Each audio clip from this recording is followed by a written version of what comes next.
ఈరోజు భారత వికలాంగుల హక్కుల ప్రొటెక్షన్ సమితి వికారాబాద్ జిల్లా ముఖ్య కార్యకర్తల సమావేశాన్ని ఏర్పాటు చేసుకోవడం జరిగింది.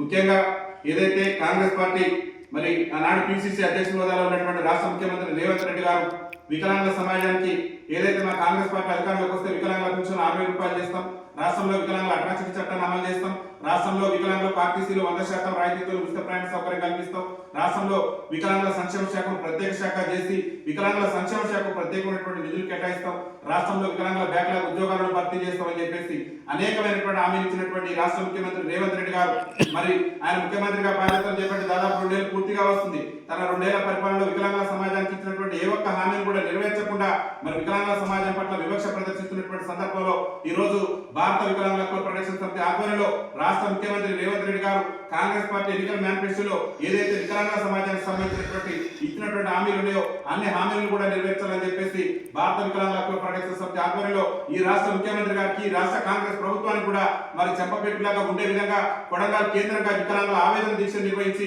ఈ రాష్ట్ర ముఖ్యమంత్రి రేవంత్ రెడ్డి మెడలు వచ్చినా సరే ఏదైతే కాంగ్రెస్ పార్టీ ఎన్నికల మేనిఫెస్టోలో చెప్పినటువంటి 6,000 పెన్షన్ కానివ్వండి, ఆర్టీసీలో ఉచిత ప్రయాణ సౌకర్యం కానివ్వండి, రాష్ట్రంలో వికలాంగుల బ్యాక్లాగ్ ఉద్యోగాల భర్తీ కానివ్వండి, రాష్ట్రంలో వికలాంగుల ప్రత్యేక శాఖ ఏర్పాటు కానివ్వండి, రాష్ట్రంలో వికలాంగుల సమాజానికి సంబంధించినటువంటి ప్రధానమైనటువంటి సమస్యల పరిష్కారం దిశగా రాష్ట్ర ప్రభుత్వం మెడలు వచ్చి మరి ఆ యొక్క హక్కులు సాధించుకునేందుకు భారత వికలాంగుల హక్కుల ప్రొటెక్షన్ సమితి మరి పెద్ద ఎత్తున కొడంగల్ కేంద్రంగా ఈ యొక్క వికలాంగుల ఆవేదన దీక్ష నిర్వహించబోతున్నాం. రాష్ట్ర ముఖ్యమంత్రి గారు ఆలోచన చేయాలి. తెలంగాణ రాష్ట్ర ముఖ్యమంత్రిగా బాధ్యతలు చేపట్టిన తర్వాత ఏనాడు ఈ రాష్ట్ర ముఖ్యమంత్రి వికలాంగుల దినోత్సవాలలో కూడా పాల్గొనలేదు.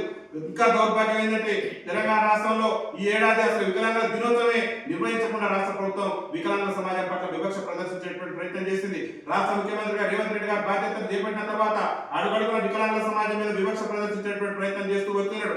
ఆనాడు పరిశ్రమల రంగంలో మా వికలాంగుల సమాజానికి రిజర్వేషన్ ఉంటే ఆ రిజర్వేషన్ ఎత్తేసిండు. ఒక పక్క మహిళలకు రిజర్వేషన్ ఆర్టీసీలో 100% రాయితీ ఇచ్చి మా వికలాంగుల సమాజానికి ఇవ్వకుండా మా వికలాంగుల సమాజం పట్ల వివక్ష ప్రదర్శించేటువంటి ప్రయత్నం చేస్తున్నాడు. ఇవాళ గొప్పలు చెప్పుకునే ప్రయత్నం చేస్తున్న రాష్ట్ర ముఖ్యమంత్రి గారు మేము వికలాంగుల సహాయ పరికరాలు అందిస్తున్నాం 100 కోట్ల నిధులు ఇచ్చామని చెప్పేసి మాయమాటలు చెప్పి ప్రజాస్వామ్యాన్ని కూలి చేసేటువంటి ప్రయత్నం రాష్ట్ర ముఖ్యమంత్రి గారు చేస్తున్నారు.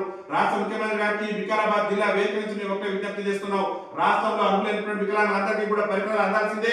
ఖచ్చితంగా పరికరాలు అందించే విధంగా రేపు రాబోయేటటువంటి బడ్జెట్ సమావేశాల్లో కూడా మాకు ప్రత్యేకమైనటువంటి బడ్జెట్ ఈ తెలంగాణ రాష్ట్రంలో ఉన్నటువంటి వికలాంగులకు జనాభా తమాషా ప్రకారం బడ్జెట్ లో నిధులు కేటాయించి మా సమస్యల పరిష్కారాన్ని కృషి చేయాలని చెప్పేసి విజ్ఞప్తి చేస్తూ రేపు కొడంగల్లో జరిగినటువంటి వికలాంగుల ఆవేదన దీక్షతో ఈ అస్సాం పార్టీని అంతం వికలాంగులకు ఇచ్చినటువంటి హామీలు నెరవేర్చడమో అస్సాం పార్టీని అంతం చేసుకోవడం ఈ రాష్ట్ర ముఖ్యమంత్రి తెలుసుకోవాల్సినటువంటి సమయం ఆసన్నమైంది. వదిలిపెట్టబోవు 2 ఏళ్ళు నిరీక్షణ 2 ఏళ్ళు కూడా మా సమస్యలు మా భక్తులు బాధ మా ఆవేదన తీరుతుంది, మాకు కూడా ప్రభుత్వం నుంచి అవకాశాలు వస్తాయని చెప్పేసి ఎదురు చూస్తున్నాం.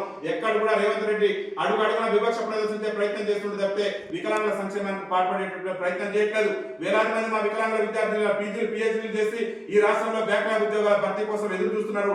రాష్ట్ర ముఖ్యమంత్రి గారికి ఈ వేదిక నుంచి మేము ఒకటే విజ్ఞప్తి చేస్తున్నాం. వెంటనే రాష్ట్రంలో వికలాంగుల బ్యాక్లాగ్ ఉద్యోగాల భర్తీకి నోటిఫికేషన్ విడుదల చేయాలని చెప్పేసి మేము డిమాండ్ చేస్తున్నాం. అదేవిధంగా ఆర్టీసీలో కూడా వికలాంగులందరూ కూడా 100% రాయితీతోని ఉచిత ప్రయాణ సౌకర్యం కల్పించే విధంగా చర్యలు తీసుకోవాలని చెప్పేసి ఈ వేదిక నుంచి మేము రాష్ట్ర ముఖ్యమంత్రి గారికి డిమాండ్ చేస్తూ మా యొక్క డిమాండ్ పరిష్కరించినటువంటి రాష్ట్ర ముఖ్యమంత్రి రేవంత్ రెడ్డి తీరు నిరసిస్తే చెలో కొడంగల్ హలో వికలాంగా చెలో కొడంగల్ అని చెప్పేసి వికలాంగుల ఆవేదన దీక్షలు వేలాది మంది వికలాంగులతో నిర్వహించి రాష్ట్ర ముఖ్యమంత్రి రేవంత్ రెడ్డి ప్రభుత్వం మెడలు వచ్చినా సరే మా యొక్క హక్కులను కాంగ్రెస్ పార్టీ ఎన్నికల మేనిఫెస్టోలో ఏదైతే వికలాంగులకు ఇచ్చినటువంటి ప్రతి ఒక్క హామీని కూడా సాధించేంత వరకు మేము నిర్విర్యాయంగా ఈ రాష్ట్ర ప్రభుత్వం మీద పోరాటం చేస్తామని చెప్పేసి తెలియజేస్తూ ఈ యొక్క సమావేశాన్ని ఉద్దేశించి మా జిల్లా అధ్యక్షులు సుధీర్ గారిని కూడా మాట్లాడవలసిందిగా కోరుతున్నాం.